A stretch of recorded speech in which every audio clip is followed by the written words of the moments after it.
Um, we have a special guest, known and beloved in our community, Dr. Brad Sachs, who I noticed that he's, I think it was this past in his year in his Elul writings, had thoughtfully addressed the Akedah, the binding of Isaac, which was in this week's Parsha, and so I invited him to step from beyond his words on in email to translate it into a Devar Torah. So excited to have Brad here in person.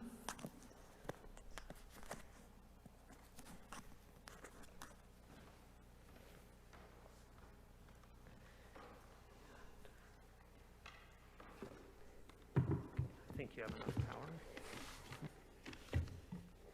Can I go massless?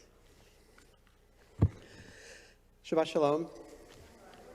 So, as we know, the Akedah is one of the most terrifying, confusing, harrowing, and morally problematic stories in the Hebrew Bible, and probably in all of literature.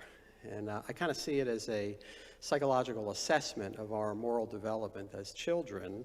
We're told God gave Abraham this test of faith, murder your son, and Abraham's willing to comply, and so Abraham has passed the test. As we get older, though, and as we start to encounter this story with more ethical sophistication, we start to wonder what the heck's going on here, and what is it about this mysterious test? And did Abraham pass the test, or maybe he failed the test? One interesting part of the story is that Abraham and God have this long conversation throughout their relationship with each other. But the last words that God says to Abraham are, take your son and sacrifice him to me. And after that, there's no more conversation between God and Abraham. It's not God, but the angel of God who tells Abraham, hey, don't slaughter your son. So part of me thinks God was pissed that Abraham dared to sacrifice his son, and that's why he wasn't talking to Abraham any further. So one would think, if you really want to pass the test, Abraham, why don't you sacrifice yourself and save your son? So we're left with this confusion as to what this test was about and whether or not Abraham passed. But what I want to focus on for this Devar Torah is not Abraham, but Isaac, because Isaac is an unusual forefather. He kind of flies under the radar to some extent when it comes to the biblical narrative. And he's very different than his father, and he's different than his son. Unlike his father and his son, he doesn't do a lot of traveling. He kind of settles into the land, becomes this very successful farmer, very successful well digger.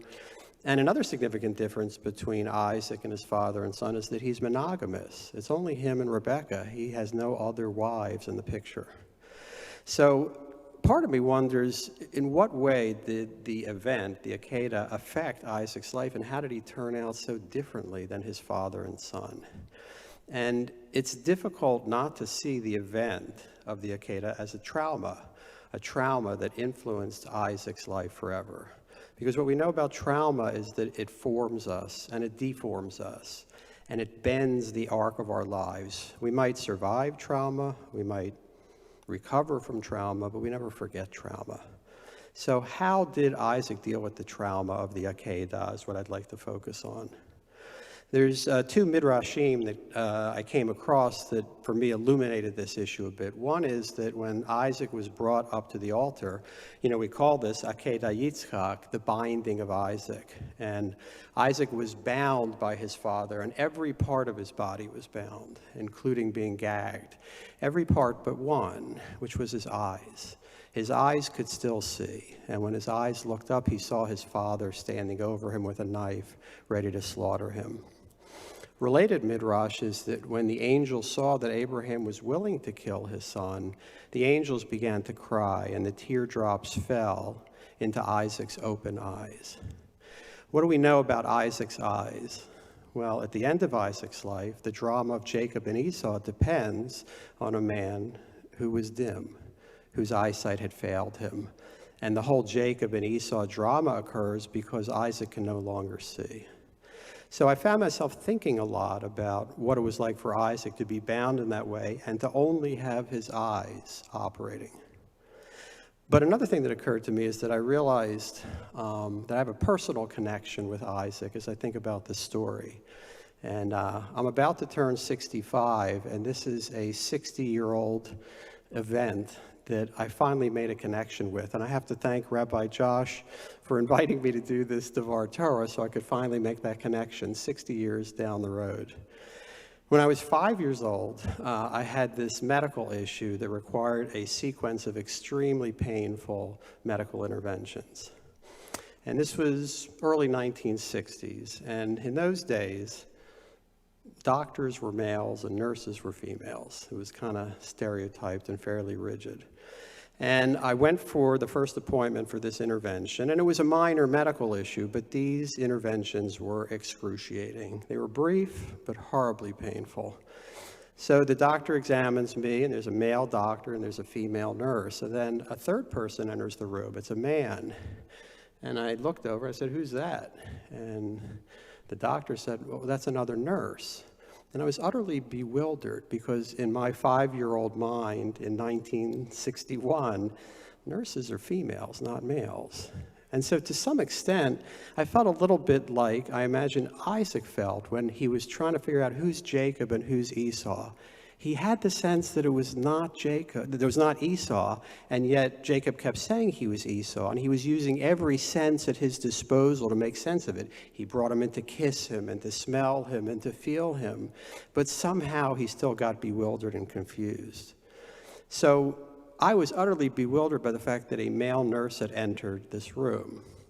What I came to find out, of course, is there was a reason a male nurse had entered the room. His job was to pin me to the table, because this was a delicate procedure, and you don't want a 5-year-old kicking and screaming and writhing.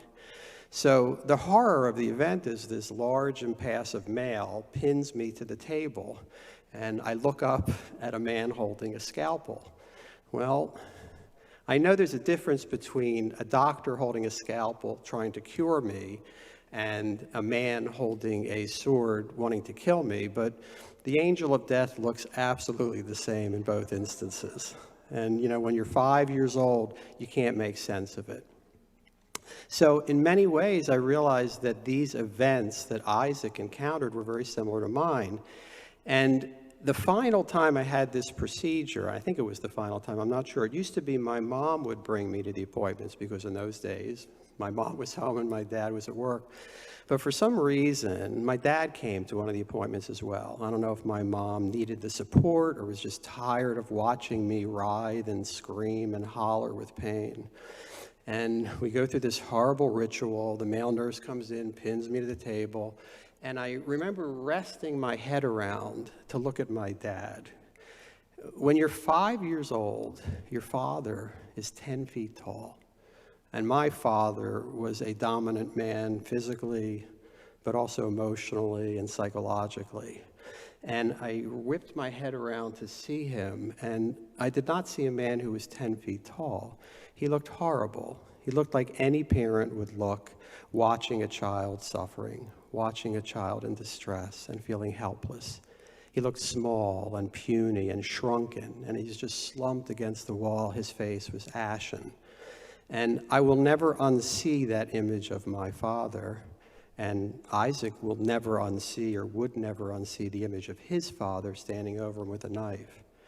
That image of my father was actually very helpful as I began to enter the Oedipal battlefield of the teenage years and the young adult years, because it was helpful for me to see that as impossible as he could sometimes be, and as difficult as he was, that image of him looking helpless, small, shrunken, puny, and vulnerable reminded me that he was human. So in that sense, the connection that I have with Isaac is a very personal one and a very strong one. So what do we know about trauma? Well, there's a couple of important things to keep in mind. One thing about trauma is even if you survive a trauma, it's still traumatic, because trauma by definition is incomprehensible. We cannot make sense of it. That's what makes it traumatic. And so we know that there were many survivors of the Nazi concentration camps. But we also know that many of the individuals who survived chose to die by suicide. And that seems counterintuitive. Why, if you have survived the most horrific event that could possibly be conceived, why would you end your own life? But that's the nature of trauma and the survival of trauma, because surviving it itself is a trauma. You have to somehow contemplate the magnitude of this event, the incomprehensibility of this event, how unimaginable the event is. So surviving trauma is traumatic in itself. The second thing we know about trauma is that there's a part of us that always wants to replicate it. We always want to revisit the trauma. That's why children who have been abused, who have been traumatized, often replicate that abuse.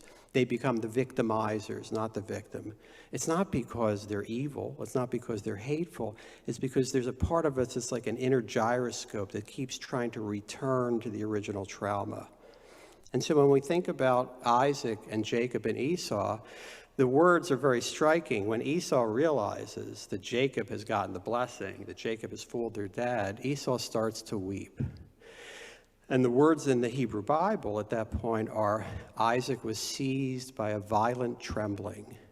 And from my perspective, that violent trembling wasn't just about the realization that Jacob had duped him. I think that was the long delayed reaction to the trauma of being bound and almost slaughtered by his own father. As I said, we may survive trauma, we may recover from trauma, but we never forget trauma.